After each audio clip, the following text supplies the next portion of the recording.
Hello everyone, I am Nitin sir from Veena classes. Students, आज हम बहुत से टॉपिक कवर करने वाले हैं जिसके अंतर्गत हमको ये देखना है कि इलास्टिक फैटिग क्या होता है। इलास्टिक फैटिग एक वो फैक्टर होता है जिसमें आप उस पर डिफॉर्मिंग फोर्स लगाते हैं तो किस प्रकार से ऑब्जेक्ट जो है बिहेव करता है। साथ साथ में हम इलास्टिक आफ्टर इफेक्ट को भी देखेंगे। इस इफेक्ट में कुछ ऑब्जेक्ट जो है स्ट्रेन जल्दी प्रोड्यूस करते हैं, कुछ देर से करते हैं, कुछ अपनी रिगेनिंग शेप एंड साइज में टाइम लगा देते हैं। ये सब फैक्टर्स को उसमें पढ़ेंगे। साथ साथ में आज एक इंपॉर्टेंट डेरिवेशन भी करेंगे। एक इंपॉर्टेंट पॉइंट है हमारे पास कि यदि हम किसी वायर को स्ट्रेच करते हैं तो उसके अंदर कितनी पोटेंशियल एनर्जी स्टोर होती है। एक इस पॉइंट को भी हमें देखना है। साथ साथ में हम ये भी देखेंगे कि स्टील और रबर दोनों कंपैरेटिवली कौन ज़्यादा इलास्टिक है, इसको हम स्टडी करने वाले हैं। बाद हम ये देखेंगे कि इलास्टिसिटी के एप्लीकेशंस क्या हैं, उसके यूजेस क्या हैं, और साथ साथ में देखेंगे कि कौन से ऐसे फैक्टर्स हैं जो इलास्टिसिटी को अफेक्ट करते हैं। ऑब्जेक्ट के अंदर वो फैक्टर्स आने पे इलास्टिसिटी उससे चेंज होने लगती है। साथ में हम ये भी देखेंगे किसी वायर को हम हैंग कर देते हैं तो वो अपने वेट से कितना एक्सटेंशन करता है विदाउट डिफॉर्मिंग फोर्सेस। ये भी एक इंपॉर्टेंट पॉइंट होगा जिसे आज हम करने वाले हैं। सो बिना टाइम वेस्ट किए चलिए शुरू करते हैं।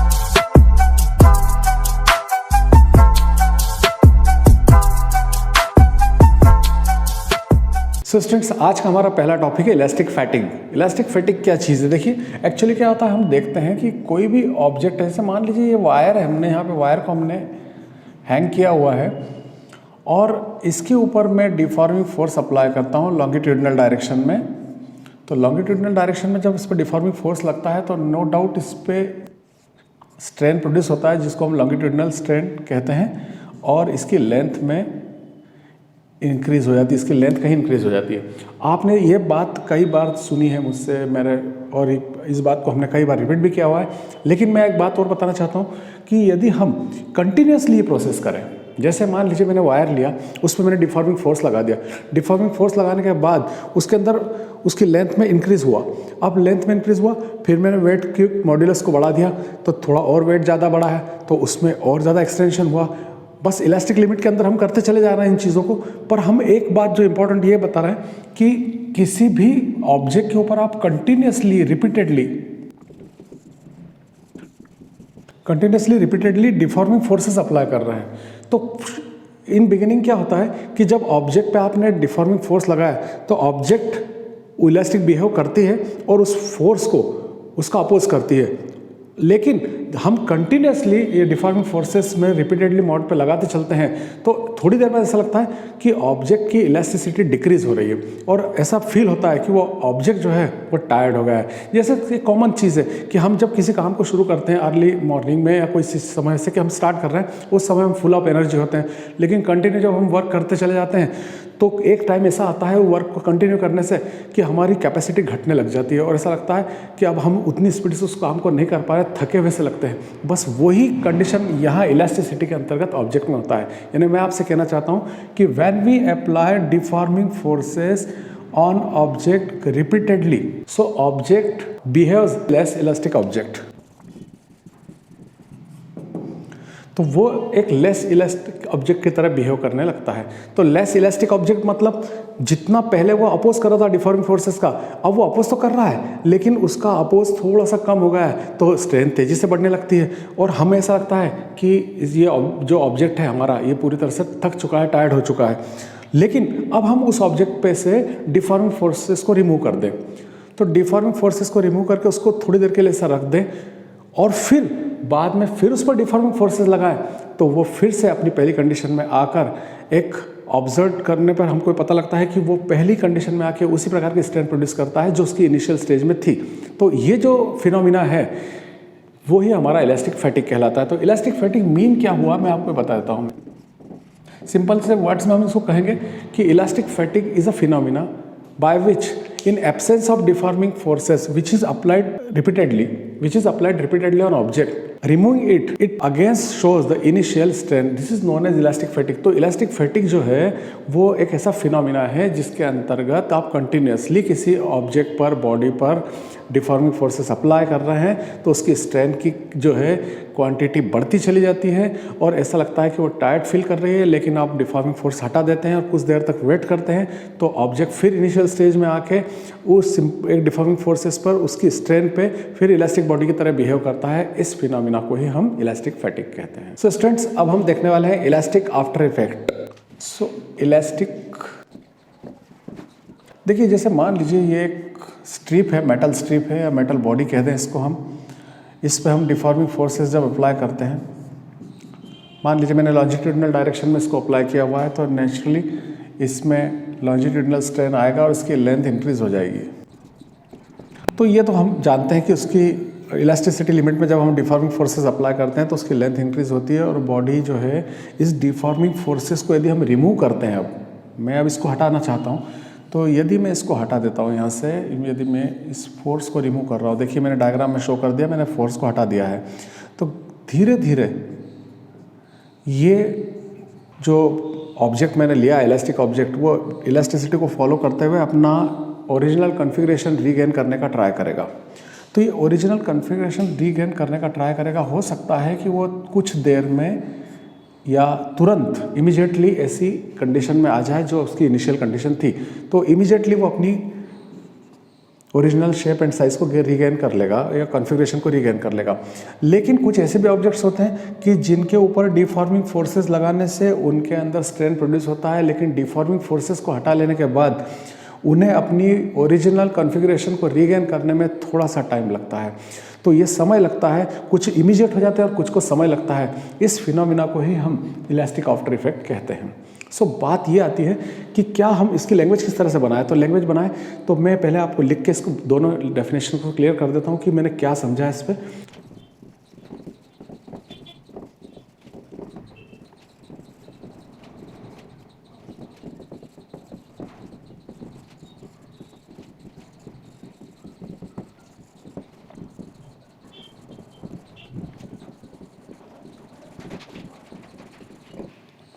सो स्टूडेंट्स, मैंने इसकी पूरी लैंग्वेज यहाँ बना के एक्सप्लेन की हुई है, जो मैंने यहाँ पे आपको भी एक्सप्लेन किया था, और हम इस लैंग्वेज को एक बार और रिपीट कर लेते हैं ताकि आपकी और भी कंसेप्ट यदि कहीं नहीं बन पाई हो तो और अच्छे से इसको क्लियर कर पाएंगे आप।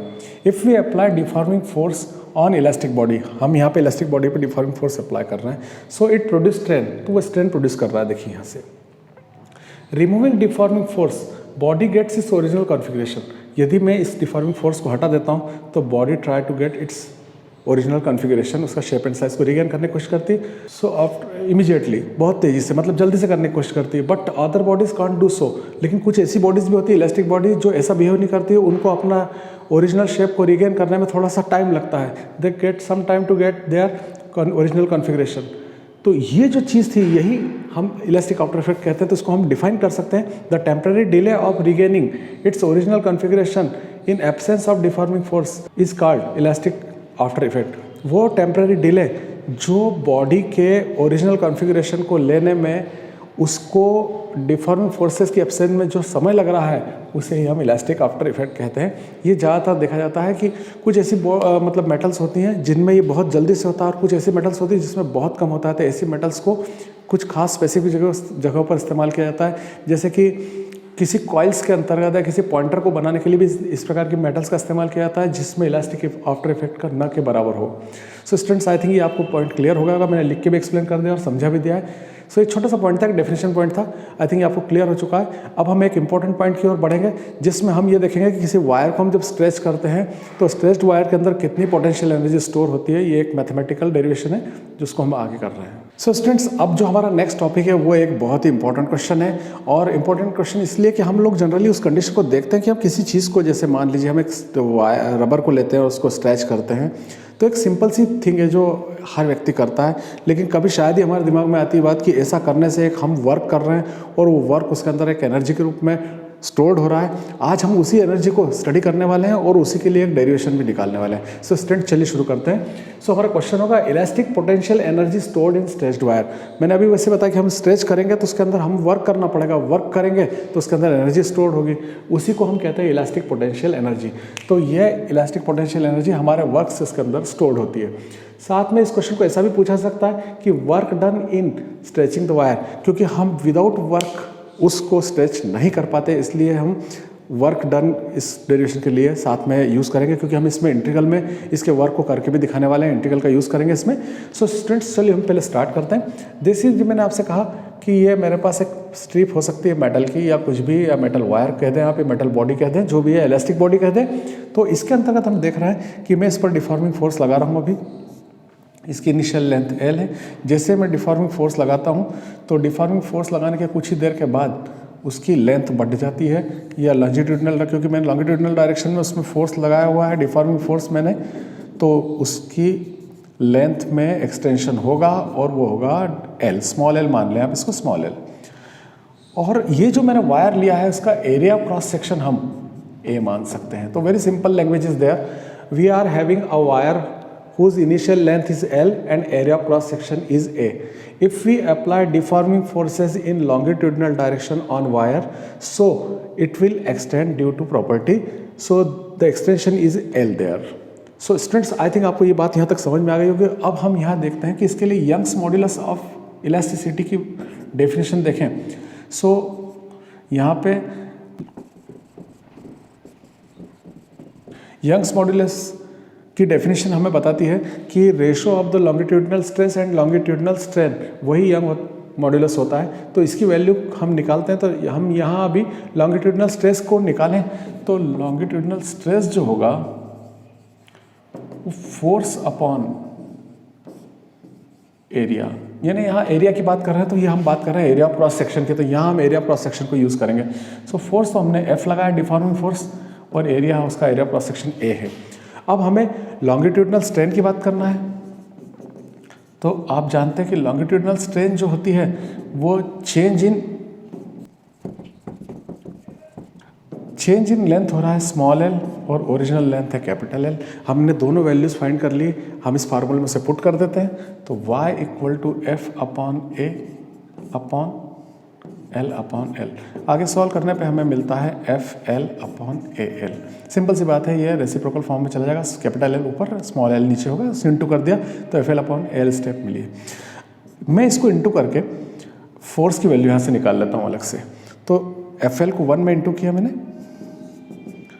और वाई ए एल, सो मैं फोर्स की यदि वैल्यू निकालूँ तो that is Y A L upon capital L.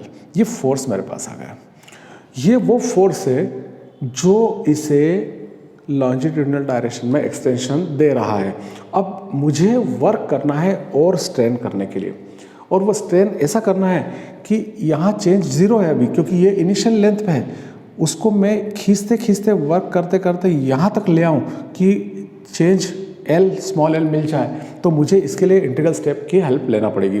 So students, मुझे हो सकता है कि ये स्टेप्स आपको क्लियर है। अब नेक्स्ट स्टेप हम आगे देखते हैं।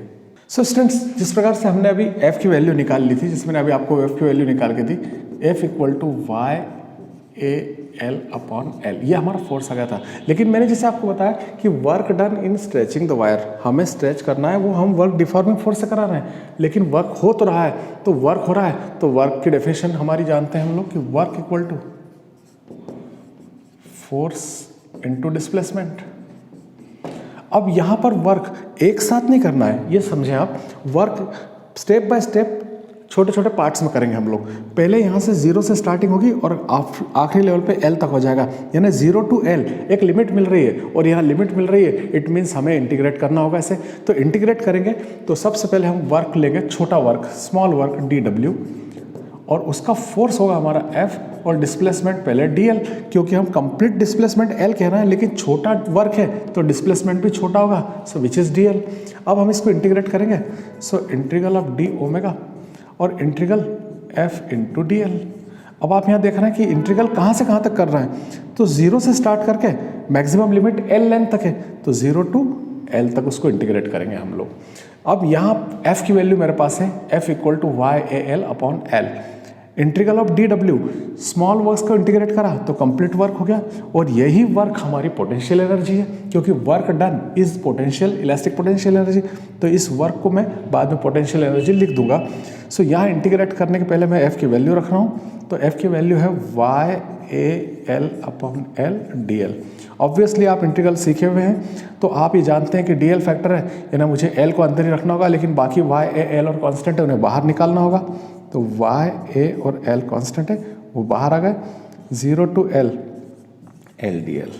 अब आप जानते हैं कि integral of x dx x square upon 2, same formula मैं अप्लाई करके यहाँ पर स्टेप बनाऊंगा। अब देखिए, W equal to Y A upon L L का इंटीग्रेट किया तो L²/2 और लिमिट हमारे पास है 0 to L। ये लिमिट मैं अप्लाई कर देता हूँ यहाँ पे। सो W इक्वल टू YA/L, जैसे आप जानते होंगे कि पहले हम लिमिट जो है अपर लिमिट को रखेंगे यहाँ पे L²/2, देन लोअर लिमिट को यूज़ करेंगे। ये सब स्टेप्स में बना के दे रहा हूँ, डायरेक्ट नहीं है। तो बुक्स में कई चीज़ें डायरेक्ट होती हैं, लेकिन यहाँ पे अपन स्टेप बाय स्टेप पढ़ लेंगे तो अपने कंसेप्ट और ज़्यादा क्लियर हो जाएंगे। अब देखिए ये तो फैक्टर 0 हो रहा है, तो यहाँ से मुझे मिल रहा है L²/2। अब ये आप देखते हैं कि ये टोटल चीज़ मेरे पास YA/L²/2L है मेरे पास।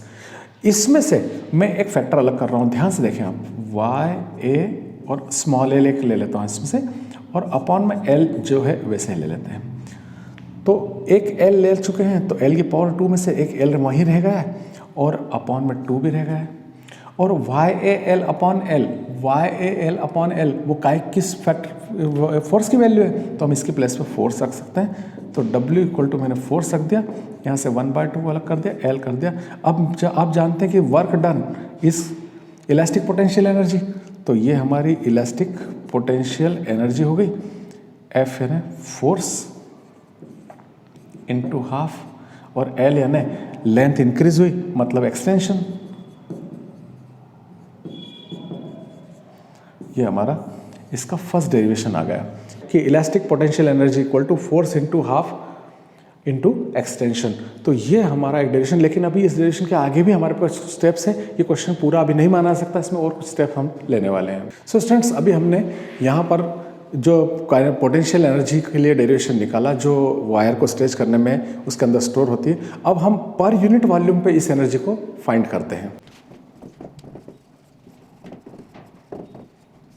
So students, potential energy of elastic body को डिसाइड करने के बाद या डिटरमाइन करने के बाद अब हम पर वॉल्यूम इस पोटेंशियल एनर्जी को या इलास्टिक बॉडी की पोटेंशियल एनर्जी को डिसाइड करेंगे या डिटरमाइन करेंगे। सो potential energy of elastic body पर यूनिट वॉल्यूम हमें निकालना है। सो अभी हमने खैर इसको वर्क डन जो किया था या इलास्टिक पोटेंशियल एनर्जी को निकाला था, तो उसमें हमने देखा था कि potential energy equal to half of F into L। ये फार्मूला हमने अभी प्रूव किया था। यहाँ हमारे पास फोर्स की वैल्यू थी, so potential energy equal to 1/2 force की वैल्यू YAL/L इंटू L। ये हमने फोर्स की वैल्यू यहाँ पे पुट कर दी। हमें potential energy per unit volume निकालना है, तो मैं यहाँ लिख दूंगा potential energy per unit volume. So 1/2 YAL/L into L, और पर यूनिट वॉल्यूम कहाँ है, तो यहाँ हम वॉल्यूम वर्ड यूज कर लेते हैं, यहाँ पे पर यूनिट है इसलिए। सो यहाँ 1/2 YAL²/L। देखिए L इंटू L L² हो गया। और वॉल्यूम जो होता है, अब आप वॉल्यूम जानते हैं कि वॉल्यूम यानी एरिया इंटू हाइट ले, तो वॉल्यूम एरिया जो है और हाइट है लेंथ हमारी, तो A इंटू L, तो वॉल्यूम का फार्मूला हमारे पास A इंटू L हो गया। यहाँ आप देख रहे हैं कि A जो फैक्टर है इसे ऐसे कैंसिल हो रहा है। सो 1/2 YL²/L²। अब 1/2 YL/L, ये स्क्वायर जो है मैंने कॉमन ब्रैकेट पे ले लिए हैं। अब Y के बारे में आप सभी जानते हैं कि Y Young's modulus of elasticity है। वो क्या होता है, longitudinal stress upon longitudinal strain, यानी स्ट्रेस अपॉन स्ट्रेन आता है। चलिए ठीक है, तो 1/2 ये स्ट्रेस अपॉन स्ट्रेन,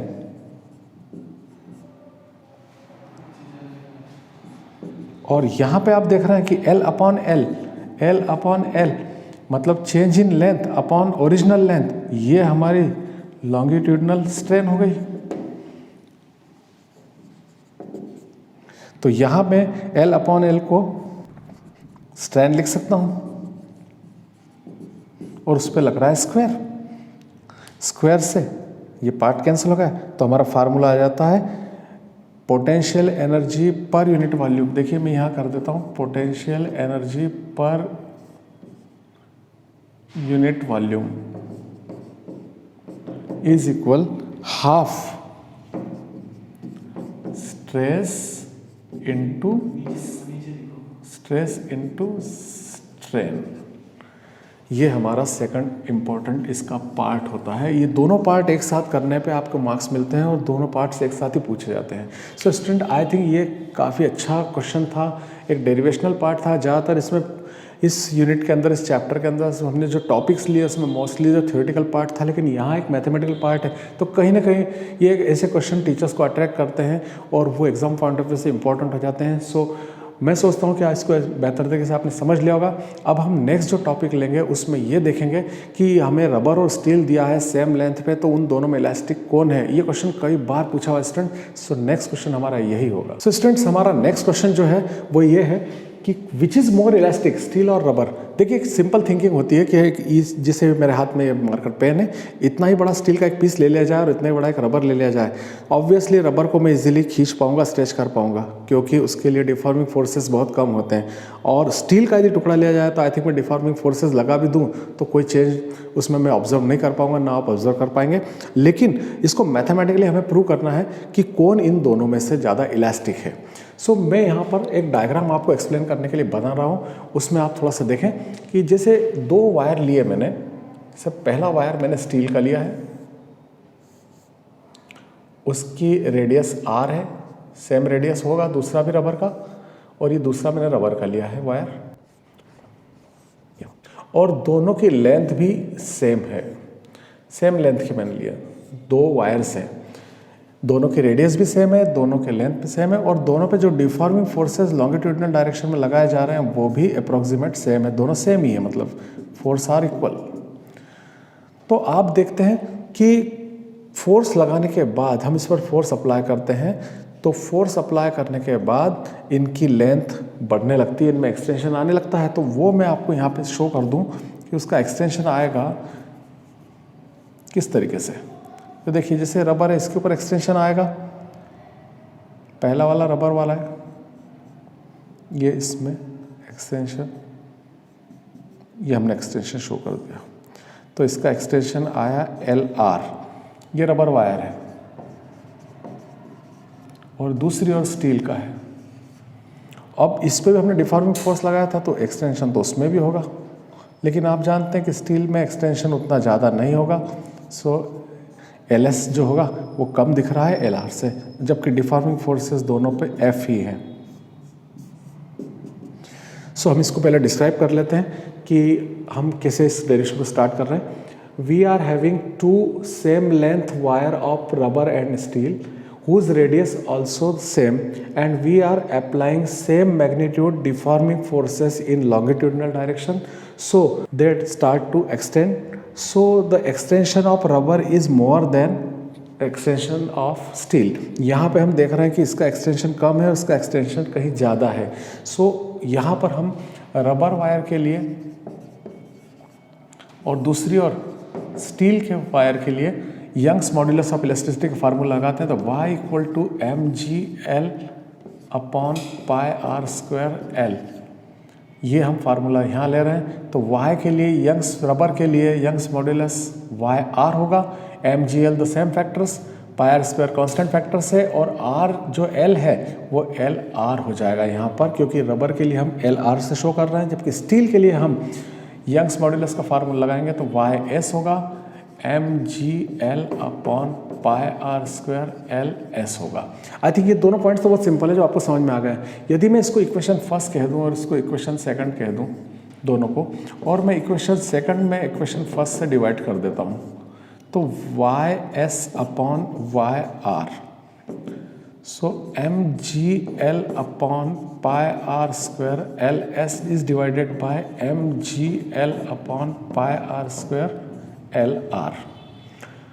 सेम मैं आगे सॉल्व करता हूँ इसको, तो ys upon yr is equal to mgl pi r square ls into pi r square LR upon mgl से mgl पूरा कैंसिल हो रहा है, यहाँ पाई r स्क्वायर से पाई स्क्वायर भी कैंसिल हो रहा है। हम यहाँ देख रहे हैं कि ys upon yr is equal LR upon LS। देखिए, यहाँ पे यंग्स मॉड्यूलस स्टील का है न्यूमरेटर में और एक्सटेंशन रबर का आ रहा है। अब हम यह स्टेटमेंट दे सकते हैं, since extension of rubber is more than steel. Extension of rubber is more than steel. यहाँ पर एक्सटेंशन रबर जो है ज़्यादा है स्टील के एक्सटेंशन से। तो यहाँ पे आप देख रहे हैं कि वो प्रोपोर्शनेट किसके, वाई एस से, तो ऑब्वियसली वाई एस बड़ा होगा। So Y S is greater than Y R. So which is more elastic? Very simple, यहाँ पे हम प्रूव कर चुके हैं कि steel is more elastic than rubber. Steel ज़्यादा इलास्टिक है रबर से, क्योंकि स्टील ज़्यादा बेहतरी से अपनी इलास्टिसिटी को प्रोटेक्ट कर, अपने ओरिजिनल कॉन्फ़िगरेशन को प्रोटेक्ट कर रहा है रबर की तुलना में। So steel is more elastic than rubber. I think ये बहुत ही बेहतर क्वेश्चन है और आपको क्लियर हो भी गया होगा। सो स्टूडेंट्स, हमारा जो नेक्स्ट पॉइंट वो ये है कि किसी वायर को हम हैंग कर दें और उस पर कोई डिफॉर्मिंग फोर्स ना लगाएं तो वो अपने वेट से कितना एक्सटेंशन करता है, उसमें कितनी लॉन्गिट्यूडनल स्ट्रेंथ प्रोड्यूस होती है। एक्चुअली हम जानते हैं कि किसी वायर या किसी मेटल बॉडी को या इलास्टिक बॉडी के ऊपर जब हम डिफॉर्मिंग फोर्सेस लॉन्गिट्यूडनल डायरेक्शन में लगाते हैं तो उस फोर्स के कारण उसका एक्सटेंशन होता है। लेकिन अब ये देख रहे हैं कि कोई ऑब्जेक्ट अपने वेट से कितना एक्सटेंशन प्रोड्यूस करता है, कितनी लॉन्गिट्यूडनल स्ट्रेंथ प्रोड्यूस करता है, वो इस क्वेश्चन में हमें क्लियर हो जाएगा। सो स्टूडेंट्स, हम यहाँ देख रहे हैं कि एक वायर हमारे पास है जिसकी लेंथ L है और इसके ऊपर हमने कहीं डिफॉर्मिंग फोर्स अप्लाई नहीं किया हुआ है। तो डिफॉर्मिंग फोर्स अप्लाई नहीं किया हुआ है तो कहीं ना कहीं, अब जैसे देखें, मैं कुछ पॉइंट आपको बताता हूँ कि जैसे मान लीजिए मैं ये पॉइंट है दिखा रहा हूँ आपको यहाँ पे, तो ये इतना पार्ट है, इसका वेट तो बहुत ही कम होगा। तो इतना वेट इस बचे हुए पार्ट पर फोर्स लगा रहा है, मतलब इस वायर का जो वेट है वो इसका डिफॉर्मिंग फोर्स बन जाएगा जो रिमेनिंग पार्ट के ऊपर अप्लाई होगा।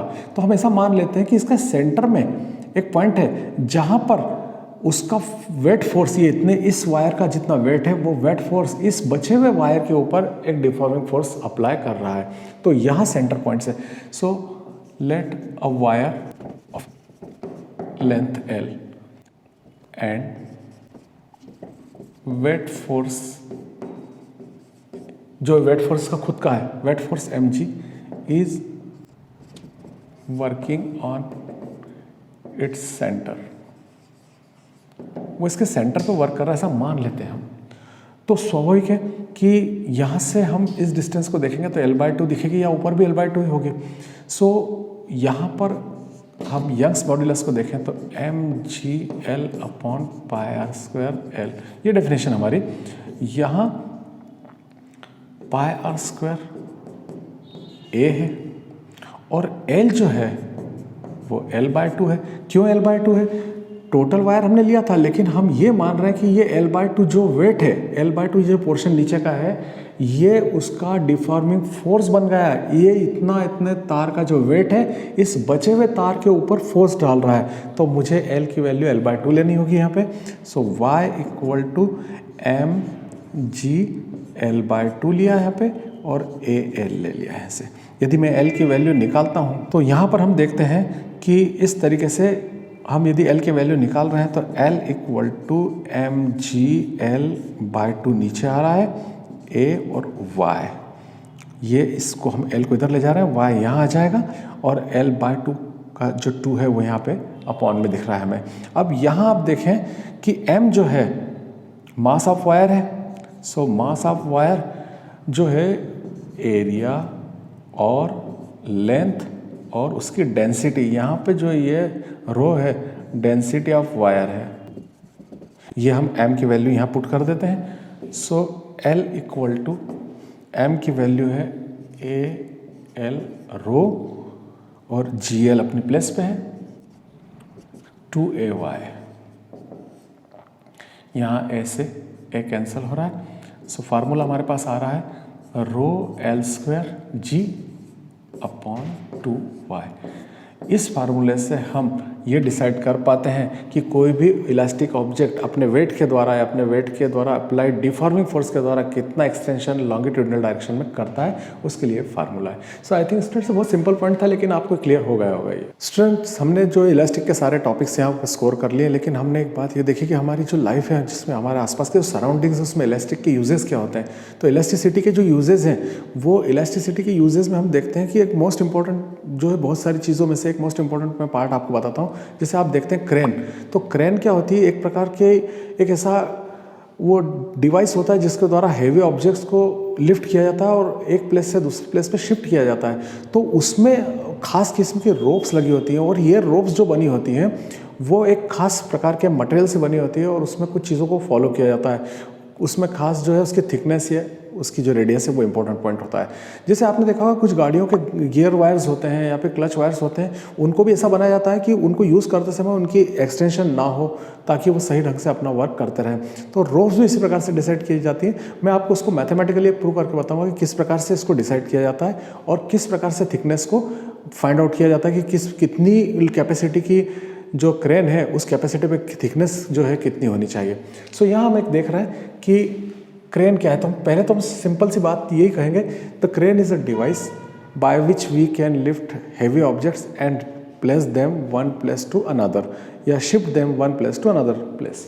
तो यहाँ हम देखते हैं क्रेन के लिए जो मेटल इस्तेमाल किया था वो स्टील होता है, बाकी सब जो है वो तो ठीक ही है, लेकिन स्टील की जो रोप्स बनाई जाती हैं तो जो स्टील होता है उसके लिए 3 × 10⁸ न्यूटन पर मीटर स्क्वायर उसकी लिमिट होती है, इलास्टिसिटी लिमिट। तो ये जो रोप जो होती है, क्रेन रोप जो होती है, वो उनकी जो थिकनेस है वो डिसाइड की जाती है यूज़ की जाने वाली मेटल की इलास्टिक लिमिट के द्वारा। तो यहाँ पर हम स्टील को ले रहे हैं, उसकी मैक्सिमम लिमिट है 3 × 10⁸ न्यूटन पर मीटर स्क्वायर। सो स्टूडेंट्स, यहाँ पे हम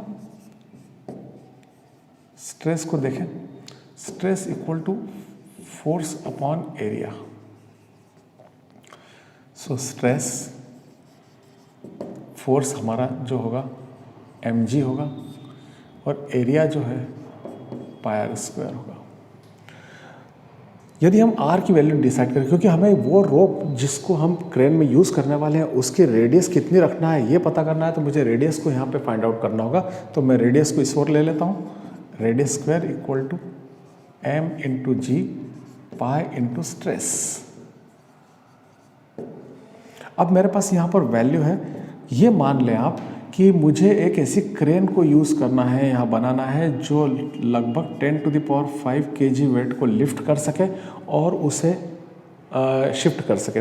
तो यहाँ ये वेट आप अपनी ओर से ले सकते हैं, अपनी ओर से बता सकते हैं कि मैं इस वेट को लिफ्ट करना चाहता हूँ तो उसमें मुझे रेडियस इतनी लेनी चाहिए।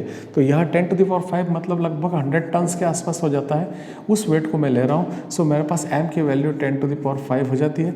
g की जो ग्रेविटेशनल वैल्यू स्टैंडर्ड है 9.8 इज अप्रोक्सीमेट जो 10 होती है, हम उसको 10 ले रहे हैं। पाई कांस्टेंट 22.7 और स्ट्रेस जो है वो हमारी लिमिट है स्टील की 3 × 10⁸ न्यूटन पर मीटर स्क्वायर।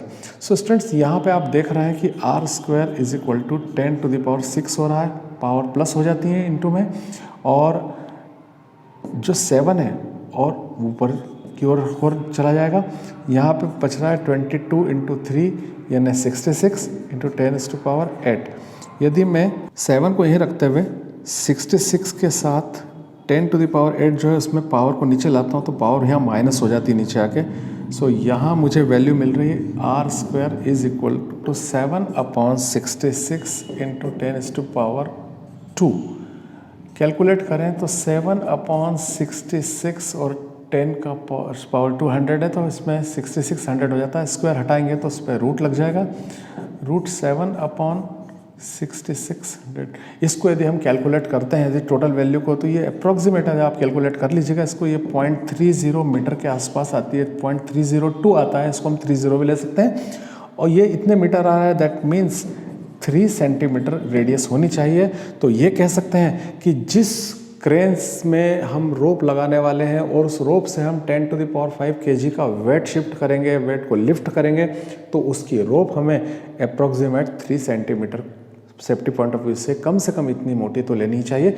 खैर, कैलकुलेटेड वैल्यू जो होती हैं उससे वो ओरिजिनल वैल्यू डिफर करती हैं, तो थोड़ी सी थिकनेस बढ़ाकर ही और उस क्रेन के वायर को कई मल्टीपल वायर्स के साथ एक दूसरे से कनेक्ट करके उसको चोटी नुमा गूंथ के बनाया जाता है ताकि और भी उसके अंदर मजबूती आ सके। तो इस प्रकार से डियर, यहाँ पे हम एप्लीकेशन ऑफ इलास्टिसिटी को देखते हैं कि क्रेन की रोप बनाने के लिए किस प्रकार से इसका इस्तेमाल होता है। इसके अलावा और भी होता है कि जैसे कोई पहाड़ है, कोई माउंटेन है, उसकी हाइट को डिसाइड करने के लिए भी एप्लीकेशन ऑफ इलास्टिसिटी को यूज़ किया जाता है, लेकिन ये मैथमेटिकली आप इसको आप बेहतर करें तो ये आप एप्लीकेशन दे सकते हैं। सो स्टूडेंट्स, इस एप्लीकेशन को पढ़ने के बाद हम एक इस बात को और भी देखेंगे कि इलास्टिसिटी जो होती है वो किन किन फैक्टर से अफेक्ट हो जाती है और उसमें कौन सा फैक्टर इंपॉर्टेंट है। सो स्टूडेंट्स, अब हम वो पॉइंट देखने जा रहे हैं जिसमें इलास्टिसिटी किन किन फैक्टर से अफेक्ट होती है। तो वो सब पॉइंट्स हम देखते हैं कि इलास्टिसिटी कब चेंज होती है किन किन फैक्टरों को लगाने से। तो देखिए, मैं आपको बता रहा हूँ, सबसे पहला जो फैक्टर है हमारे पास टेम्परेचर है। अब आप जानते हैं कि ये इलास्टिक बॉडी है, यदि हम इसको टेम्परेचर देंगे तो निश्चित रूप से इसके अंदर जो प्रेजेंट मॉलिक्यूल्स का कॉन्फ़िगरेशन है, उनकी जो इक्विलिब्रियम पोजीशन है वो चेंज होने लगेगी। तो हो सकता है कि इक्विलिब्रियम पोजीशन चेंज होकर वो मॉलिक्यूल अपनी प्लेस से थोड़ा सा दूर चले जाए, तो इस कंडीशन में इलास्टिसिटी कम हो जाती है। तो हम ये कह सकते हैं, if we increase the temperature of elastic object may be its elasticity decrease, इसकी इलास्टिसिटी डिक्रीज हो जाएगी कि यहाँ पर, क्योंकि इनके मॉलिक्यूल का कॉन्फ़िगरेशन चेंज हो जाता है। तो पहला इंपॉर्टेंट फैक्टर जो है टेम्परेचर है, दूसरा है annealing of elastic object. Annealing of elastic object, इसमें हमको ये देखना पड़ेगा कि एनीलिंग क्या चीज़ है। पहले इसको देख लेते हैं। लाइन क्या होता है, किसी भी चीज़ को हम बहुत ज़्यादा टेम्परेचर तक पहले गर्म करते हैं और फिर उसको स्टेप बाय स्टेप उसका कूलिंग करते हैं, तो इसे हम एनीलिंग कहते हैं।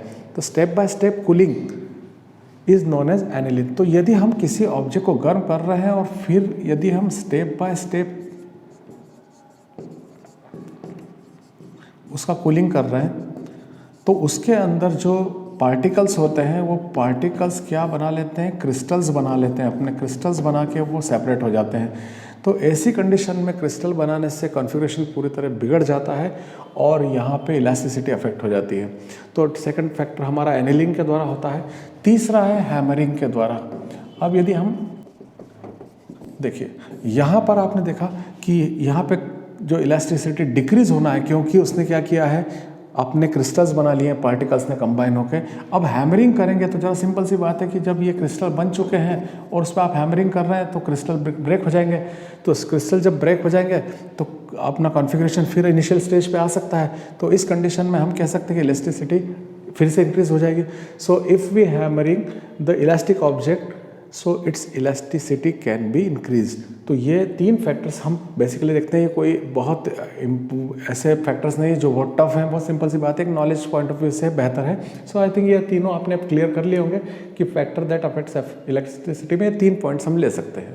सो स्टूडेंट्स, ये आज का वीडियो आपको यदि समझ में आए, सारे पॉइंट्स यदि आपको समझ में आ गए, तो ये वीडियो अपने दोस्तों के साथ इसे शेयर करें, इसे लाइक करें। और यदि आपने चैनल को सब्सक्राइब नहीं किया है तो उसे ज़रूर सब्सक्राइब कर लें, क्योंकि इस चैप्टर के अब न्यूमेरिकल्स में बताने वाला हूँ और कंटिन्यूसली आगे जो मैकेनिकल प्रॉपर्टीज़ ऑफ फ्लूइड के भी कंटिन्यूस चैप्टर इसमें डालूंगा, उससे आपको उसमें पढ़ने में सहूलियत होगी और उसमें आप उसको स्कोर कर सकेंगे। सो स्टूडेंट्स, नेक्स्ट वीडियो तक स्टे ब्लेस्ड।